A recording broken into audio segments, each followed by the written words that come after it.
when you look at, let's say, America right now, you see a country that seems very divided. You see people that kind of be separated maybe between two teams based on politics, based on maybe about 10 different issues. And they seem to do a lot of fighting digitally as well. Where do you see this going?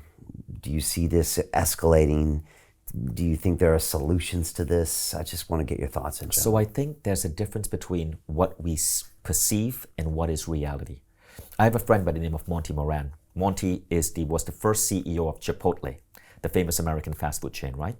And Monty, after he stepped down as CEO, he traveled across the US doing a documentary on connection. And I was just interviewing Monty for my YouTube show. And he said, Vishen, we're not as divided as people think. Everywhere I go in the US, people truly love each other. Like even incidents of racism, they do happen, but according to Monty, it's you hardly see that anymore. People truly love each other. People truly connect with each other. But as soon as you go online, right, whether it's CNN or Fox, they have to amplify differences because they are rage machines. They need to get you hooked on being angry. And one of the ways to get you hooked, one of the ways to feed the algorithm is to get angry comments. The best way to get a YouTube video to pop or an Instagram video to pop is to get more people writing comments. And how do you get people writing comments? Well, you don't get 1,000-long comment threads if everybody agrees. You get 1,000-long comment threads if people are pissing each other off. And that's what the media is designed to do. But if you actually set foot in America, and I flew in from Los Angeles and New York, it is the most loving culture. Everywhere I go, nobody's wearing a badge that says Republican or Democrat. Everyone is just so friendly, so open, and that's the America I love and the America I see. And I think we are a lot more connected than what the media makes us think. And it's so important that we do not develop tribal affiliation and identify ourselves as hardcore Republicans or hardcore Democrats. All issues are in the gray. It's not black and white. And we need to be able to move between issues and to be able to hear each other out. But we're going more digital, so is it going to get worse? Because when it goes digital, it's easy to hate someone. But here's what's also happening. While we're getting more digital, the old news media companies are failing. Viewership of Fox and CNN are going down. They're literally going down. And yes, we can get on Instagram, we can get on YouTube, and some people may use Instagram and YouTube to generate, separatist ideology. That's fine too, but I think more and more people are beginning to see that you can also gain an audience through hope, through inspiration, through collaboration, by building communities that are united around certain issues. I think the world is going to shift. I think we're going to see that age of mass division is going to start fading away, and I think we're going to start seeing people come closer together again. Or at least that's my hope. Maybe I'm an idealist. Yeah. Well, look, there's a little bit of hope, as in we saw content being racing to short form, but we've also seen a similar way of racing to long form content like these conversations. And when you actually listen to someone for a long period of time, it's very hard to hate them, because it's very hard to say they're this, that, or the other. You actually, what's that phrase, when you walk a mile in a man's shoes? Like, you understand the nuances or why they feel that way. So I think as long as we consume usually independent media created long form content, I do think that ultimately brings us together.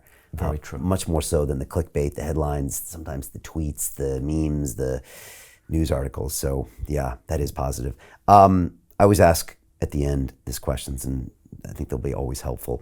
If you could pick up the phone and call up 20-year-old Vishen, who I guess is in Ann Arbor, Michigan, in freshman year or sophomore year, and going a little crazy, and give that man some advice based on what you know now, what would you tell him, if anything? I would have told 20-year-old myself, start a company now. Stop waiting and thinking that you need that damn college degree and then you need to get 3 or 4 years work experience before you become an entrepreneur. The internet has been invented. Start your company now. Yeah, good advice. Some people are waiting for permission, aren't they? Some people say not everyone should start a company, and I always say, I think everybody should try, because it teaches you so much about yourself, about business, about everything, and I always think that everyone should think about that at least. So, great advice. Best advice you've ever received? Could be from a mentor, a parent, a book. I know you read that quote by Gandhi when you were young, that he said, I'm a Hindu, I'm a Jew, I'm a Christian, and you realized things were like that. But was there a mentor per se, or anyone who gave you a piece of advice? Well, let's go back to that quote by Gandhi, because I think it's worth bringing up, and I'm impressed that you remember that. It was important for you, wasn't it? So, yes, when I was young, I read a quote by Gandhi, and Gandhi said, I'm a Hindu, and I'm a Muslim, and I'm a Christian, and I'm a Jew, and I'm a Buddhist. What he was saying is that I am not going to identify myself by one thing. Because as soon as we identify ourselves by one thing, whether it's a religion or it's a political affiliation, that identity becomes so real that we will resist anything counter to that identity. And that can be dangerous.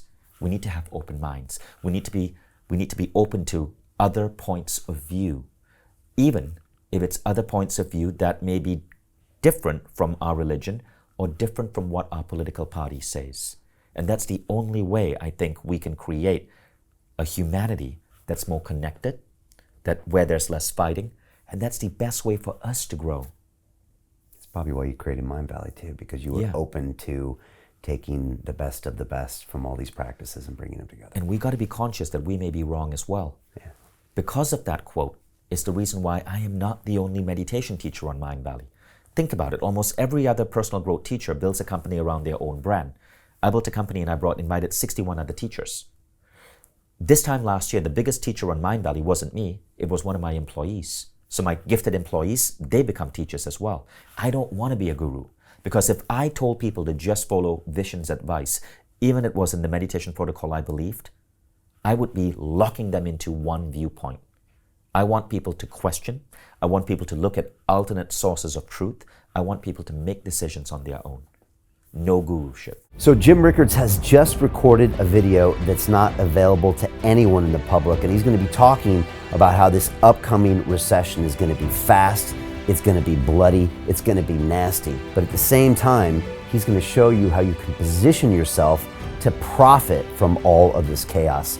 Now, we've made this video only available to our viewers. Go to londonreal.tv/Jim. Watch that immediately. I can't say enough good things about Jim Rickards. He understands the global economic system better than any guest I've ever had on London Real. His predictions are almost uncannily true, and you can learn how to profit from his vision, from his expertise, and his understanding of economics. So go to londonreal.tv/Jim or click the link below. It's an excellent, excellent look on what's going to happen in the future and how you can position yourself to profit from that.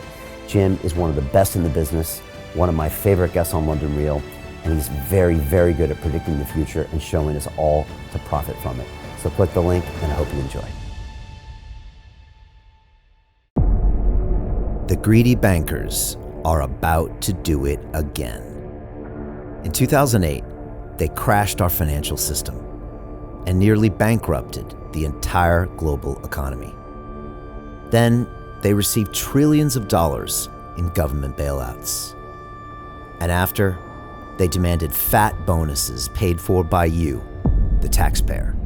It turns out the banks haven't just been screwing the American taxpayers, they're also screwing over their investors. Turns out the banking industry is the worst place you could put your money, despite enormous taxpayer bailouts. Now the bankers are back to take away your financial freedom. They lie and tell you that cryptocurrency isn't safe. They try to make it illegal for you to choose how to invest your hard-earned money. They lie and say cryptocurrency is used by money launderers and criminals. But look at the record. It's the banks themselves that launder hundreds of billions of dollars every year to the biggest criminal operations in the world. Leaked documents have revealed how some UK banks have helped criminals, money launderers and Russians under sanctions. American authorities discovered that the Sinaloa cartel moved $881 million through HSBC accounts as bank officials turned a blind eye to the illegality. The bankers lie and say cryptocurrency is not a real investment. Meanwhile, the smartest CEOs in the world are buying billions and billions of it.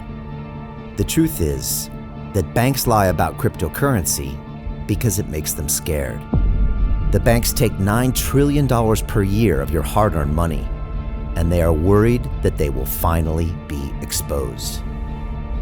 They're scared because crypto means they can no longer control your money, which means they can no longer control you. They are scared because you might actually understand your money and intelligently decide what to do with it. Now is the time for us to come together, fight back, and take control. It's time to educate ourselves, our families, and our communities. Because financial education means financial freedom. We know that cryptocurrencies will help us build the new decentralized financial system of the future. A banking system that is of the people, by the people, and for the people. A banking system where access to finance is a fundamental human right. A banking system that is free and fair and welcomes all humans on this earth. The DeFi revolution is happening. We, the people, can no longer be fooled. We choose to take control of our finances. We choose to take control of our freedom. We choose to take control of our future. Join us, and let's take back our financial freedom forever.